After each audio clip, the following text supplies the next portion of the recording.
Well, thank you for coming. I'm Captain Don Banham with the Strategic Information and Crime Management Division, of which the gang enforcement team is a unit underneath this division.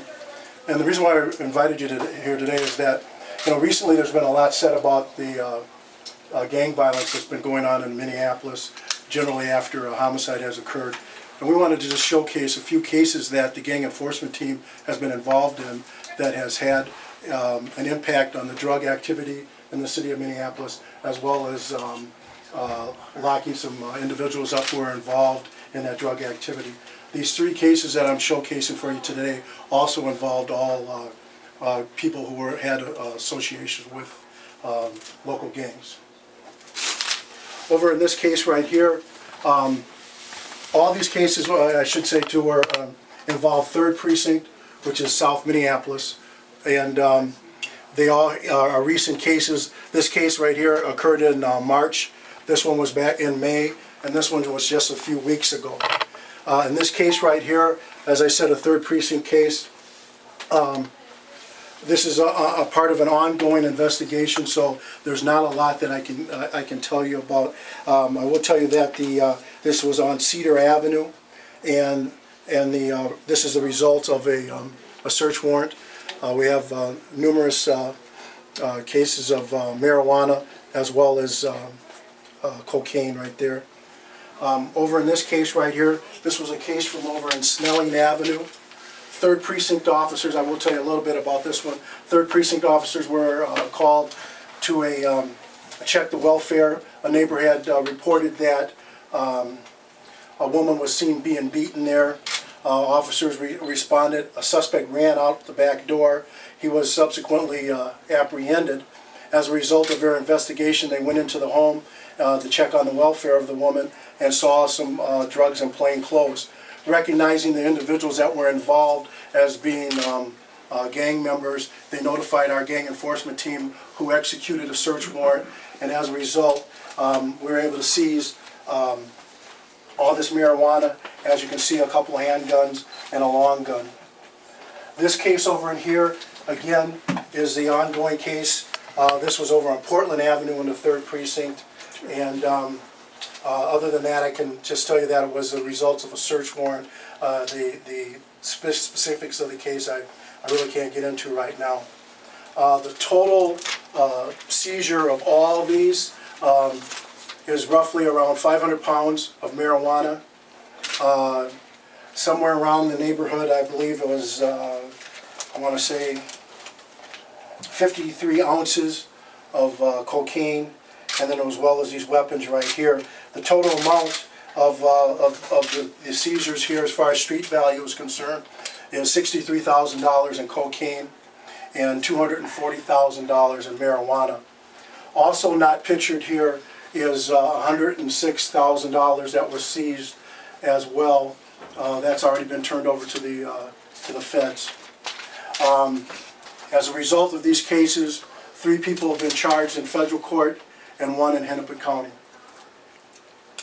And with that, how big of a dent would you say this is, and how much does this, I don't want to use, ruffle the feathers or get in the way of the gangsters? Well, I think it does a lot. As you can see, I mean, it's a significant amount. And 1, we're taking drugs off the street. 2, we're interrupting that criminal behavior.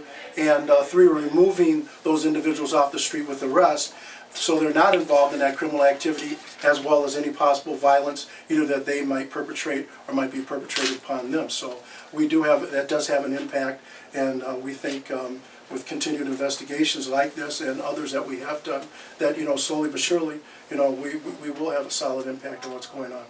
Captain, 4 total arrests so far. Do you anticipate? 4 people charged. 4 total charged so far. Cases are ongoing on all of these, so there could be further charges down the road. So the 3 cases aren't related? Not that I know of. Okay. Is it 3 separate gangs? Yes, way over here. This case was the Seizures and the native mob. This was a case of the Seizures, and this was a case with involving the Latin Kings. What's in that bag there, the blue bag? This is also marijuana, just in a black bag. Why does the money go to the feds? How come it doesn't get kicked back to the department for some sort of use? Federal seizure. Okay. Even though it's a local case, Right. it's still. We may end up getting some, if all of it, back through seizure at a later date. As far as the violence, tell us about the ties that you see with these gangs in particular. Are these particularly violent gangs? Are they shooting each other over the drugs here, the money? Well, you know, one thing that's obvious here with the weapons that we see here, that the weapons are here, one, obviously for protection of the drugs itself, and then, you know, for whatever other crimes that they're perpetrating. So, you know, some of the violence that we are having, that it is over drug business and that type of stuff. But, you know, there are some other things that is stimulating, you know, some of the violence as well.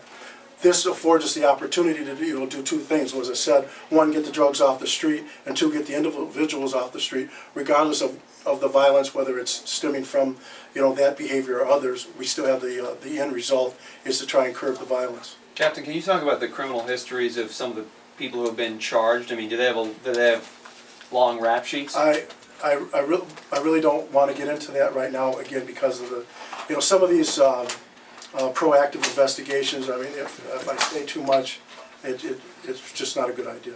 How big is the new gang unit? The GET unit? The GET unit right now, we have 8 officers and 2 sergeants working nights.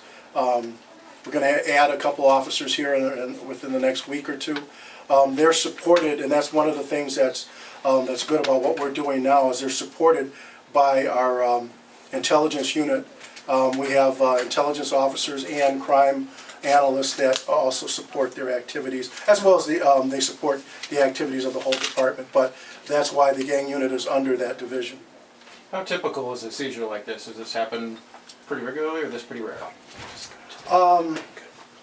It's you know, I don't want to say this is every day. That's why we have it showcased for you today. But as you can see with these 3 separate cases, we have officers going out and doing, you know, proactive work, and in this case, observant street officers. That you know, obviously there's a lot of activity going on, and we do make several seizures like this throughout the year. You mentioned that this was all in South Minneapolis. Are you focusing on that area right now, or? We're not necessarily more so than any other area. This was just a coincidence, and because of the relationship, we thought we'd show this, you know, this particular seizure. This amount, this large of a collection of drugs, what does that reflect to you? As far as, is it a growing problem, or is this, you know, you said is unique to have this large of a seizure? Well, you know, one of the things that it shows me, or one of the things that I think is unique is, and I've been in law enforcement a long time, and I've seen the course of, you know, different drugs and what's been popular and the drug of choice. And obviously, you know, for some time marijuana has been has made a comeback and drives a lot of things that are going on the street. So, I mean, that's one of the main things that sticks out to me. And, you know, although we do have, you know, a significant quantity of cocaine there, it's obviously not the main focus here. So, obviously, marijuana is a strong force out there. And sir, just because I know it's been asked before, but we're seeing the back of your head over here a lot. No problem. What's the impact of getting this off the street? The impact is to be able to get to interrupt the drug activity out there, as well as the criminal activity. And when you have people that are involved in gang activity involved in this, not only are we getting the drugs, but we're also trying to curb the violence as a result of the drugs or the activity that those gang members are involved in.